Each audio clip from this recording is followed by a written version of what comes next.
दोस्तों, आपने देखा होगा हर साल हजारों की तादाद में बहुत सारे युवा रोजगार की तलाश में निकलते हैं। बड़ी बड़ी डिग्री लेते हैं, काफ़ी बड़ी एजुकेशन उनकी रहती है, अच्छे क्वालिफिकेशंस रहते हैं, उसके बाद भी वो सफल नहीं हो पाते। कुछ लोग जॉब के लिए जाते हैं तो जॉब मिलती नहीं है, और कुछ लोग बिजनेस करना चाहते हैं तो उनको बिजनेस नए सिरे से करना आता नहीं है। जहाँ भी जाते हैं असफल हो जाते हैं। बहुत सारे ऐसे मुख्य कारण हैं जिसको समझना बहुत ज़रूरी है कि किस तरह से हम युवाओं की ये समस्या जो है, जिसको हम बोलते हैं आय के साधन की समस्या, या कैसे वो अपने आप को एम्प्लॉयड रखें, कैसे वो अपनी अर्निंग करें, ये समझना बहुत ज़रूरी है। तो ये चीज़ आज इसलिए ज़रूरी है कि हमारे पास बढ़ती आबादी में थोड़ी सी अपॉर्चुनिटी होती है, थोड़ी सी जॉब होती है। 50-60 पोस्ट के लिए लाखों के एप्लीकेशन आ जाते हैं, लेकिन क्योंकि पोस्ट लिमिटेड होती है, जाहिर सी बात है जॉब तो उन्हीं 50-60 लोगों को लगेगी। लेकिन क्या बाकी लोग क्या करेंगे? बाकी लोग क्या बेरोजगार रहेंगे?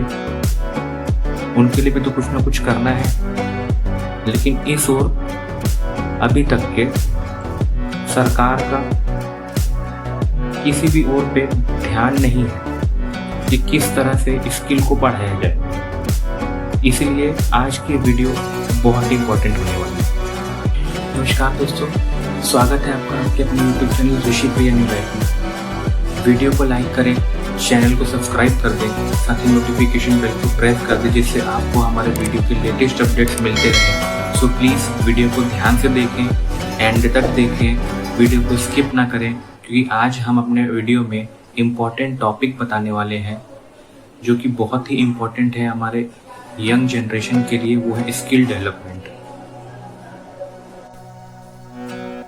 दोस्तों, स्किल डेवलपमेंट के लिए सबसे इम्पॉर्टेंट चीज़ ये है कि इसके लिए बचपन से ही मेहनत करी जाए। लेकिन हमारे इंडियन एजुकेशन सिस्टम में ऐसी कोई व्यवस्था है नहीं कि हम स्किल्स को बढ़ाने के लिए बचपन से कोई प्रयास करें। इसलिए ज़रूरी ये है कि हम एक ऐसी वर्कशॉप बनाएं जिसका नाम होता है सैटरडे वर्कशॉप, जहाँ पे फोकस होता है हर स्कूल के बच्चे का, 4th क्लास से लेकर के 12वीं क्लास तक के सारे बच्चों का एक ग्रुप बनाया जाए, जिसमें उस बच्चे के इंटरेस्ट पे काम किया जाए और उस बच्चे के इंटरेस्ट पे काम करके उसको उसकी स्किल्स को डेवलप कराया जाए। जिससे होगा ये कि वो बच्चा अगर भले ही आगे चल के किसी एकेडमिक्स में भले वो अनसक्सेसफुल हो गया या फेल हो गया, तो उसके हाथ में एक बेसिक स्किल होगी जिससे वो अपना रोजगार खुद ही जनरेट कर लेगा। तो ये सैटरडे वर्कशॉप बहुत इंपॉर्टेंट है, क्योंकि आज के इंडियन एजुकेशन सिस्टम में ये होना चाहिए और अभी तक ये नहीं हुआ। इसका मतलब ये है कि हमारे इंडियन एजुकेशन सिस्टम में इस चीज़ की बहुत बड़ी खामी है, जिसका सुधार होना बहुत ज़रूरी है।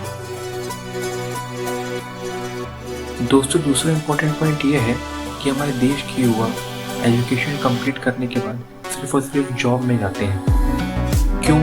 क्योंकि उनको उसके अलावा कुछ आता ही नहीं है। सबसे बड़ी इम्पोर्टेंट चीज़ ये होती है कि अगर आपने इतना क्वालिफिकेशन अटेंड कर लिया है, आपने बड़े बड़े डिग्री हासिल कर ली है, तो इसका वेस्ट हम खाली एक सरकारी नौकरी और 90% मार्क्स के पीछे क्यों वेस्ट करें? हमारी स्किल हम जिसको डेवलप करें हैं, उसको डेवलपमेंट करके और अच्छे से उसको एडवांस ग्रो करा के हम एम्प्लॉयमेंट अपनी इकोनॉमी में जनरेट कर सकते हैं, जिससे जितने भी अनएम्प्लॉयड जो युवा हैं आज के, उनको एक नया सिरे से रोजगार मिलेगा, एक नई दिशा मिलेगी, एक नई सोच बनेगी। इसलिए ज़रूरी ये है कि जब भी हम अपना एजुकेशन क्वालिफिकेशन जो भी हम अटेंड करते हैं, तो हम उससे सिर्फ जॉब के बारे में ना सोचें।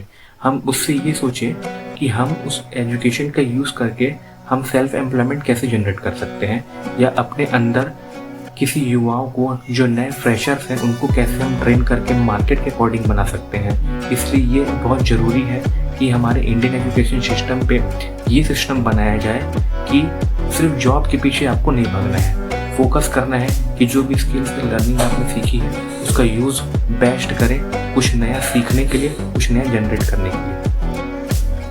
दोस्तों, तीसरा सबसे इम्पोर्टेंट पॉइंट है खुद को अपडेट रखना। आज के इस दौर में जो व्यक्ति खुद को अपडेट नहीं रखता, नई नई जानकारियों के साथ मार्केट में नहीं आता, तो वो आज के दौर पे बहुत पीछे चले जाएगा। इसलिए ज़रूरी ये है कि आज के दौर पे जो भी नया चीज़ आए, जो भी नई स्किल्स आए, उसको तुरंत सीखने का प्रयास करें। क्योंकि आज अगर आप चूक गए तो कोई आपका कॉम्पिटिटर जो दूसरा है वो आपसे आगे चले जाएगा और आज के टफ कंपटीशन में आप कहीं पीछे रह जाएंगे। इसलिए बेहतर है कि स्किल्स को समझें, जो लेटेस्ट और अपडेटेड स्किल्स हैं उसको ध्यान में रखें, उस पर फोकस करें और उसको सीखने का प्रयास करें। जैसे जैसे आप अपनी नई नई स्किल्स को बढ़ाते जाएंगे, आपके लिए अपॉर्चुनिटी के दरवाजे खुद ही खुलते जाएंगे और आप खुद को एक वेल डेवलप्ड पर्सनैलिटी के रूप में खुद को शो कर पाएंगे। इसलिए बेहतर है कि आप नए स्किल्स को सीखने की फोकस करें, इंडस्ट्रीज की नीड को समझें कि वो आज के ज़माने पे किस तरह के स्किल्स की ज़रूरत को इम्पोर्टेंस देते हैं, और वो स्किल्स आज अगर आपने सीख ली तो वो आपके भविष्य में बहुत काम आएगी। इसलिए नई स्किल्स को ध्यान में रखिए और उसको सीखने का प्रयास कीजिए। दोस्तों, चौथा मेन पॉइंट ये है कि आज की इंडस्ट्रीज की नीड को आपको समझना है। इंडस्ट्री क्या चाहती है, कैसे डेवलप हो रही है, क्या उसमें नया आ रहा है। अगर इंडस्ट्री जैसे जैसे डेवलप हो रही है, आपको उसके हिसाब से आपकी स्किल को मैच करना बहुत ज़रूरी हो जाएगा। क्योंकि अगर आपको अपने आप को वेल एक्वेंटेड रखना है, आज के दौर के हिसाब से आपको आगे अपने आप को रखना है, तो इंडस्ट्रीज़ की नीड को समझना पड़ेगा, लोगों की समस्याओं पे काम करना पड़ेगा। क्या चीज़ जहाँ पे ऐसी कौन सी नई समस्या है जो आजकल के दौर पे हो रही है, हम उस पर यदि आप काम करेंगे, उसकी सॉल्यूशन पे फोकस करेंगे, तो एक ना एक दिन ऐसा आएगा कि लोग आपको जानने लगेंगे। और जब आपको लोग जानने लगेंगे तो डेफिनेटली आपको स्कोप मिलेगा कि कुछ नया आपने इन्वेंट किया है, कुछ नया आपने खोज किया है, तो उसके अनुसार आपको एक अपॉर्चुनिटी मिलती है एक नया रोजगार जनरेट करने के लिए। जैसे फॉर एग्जांपल, पहले ज़रूरत थी टाइपराइटर की, फिर बाद में कंप्यूटर आया, फिर लैपटॉप आया, और आज के दौर पे सारे काम लगभग स्मार्टफोन से हो जाते हैं। तो इस तरह से आपको अपना ध्यान रखना पड़ेगा कि क्या ज़रूरी है, आज ऐसा क्या ज़रूरी है कि मैं ऐसा क्या सीखूं कि मैं अपनी इंडस्ट्रीज़ के रिक्वायरमेंट को मैच कर सकूं और मैं अपने एम्प्लॉयमेंट को, सेल्फ एम्प्लॉयमेंट को खुद जनरेट कर सकूं। पांचवा और मोस्ट इम्पॉर्टेंट पॉइंट, सबसे बड़ी चीज़, अपनी नॉलेज को बढ़ाइए। आधा अधूरा ज्ञान मुसीबत को लेकर आता है। इसे जब भी सीखिए पूरे दिल लगा के सीखिए। कोई भी नई स्किल आती है उस पर फोकस करिए, उसके एडवांटेजेस को जानिए, उसके डिसएडवांटेजेस को जानिए। सोचिए कि क्या उसमें मैं इम्प्रूवमेंट करूं कि नए यूज़र को उसका बेनिफिट मिले।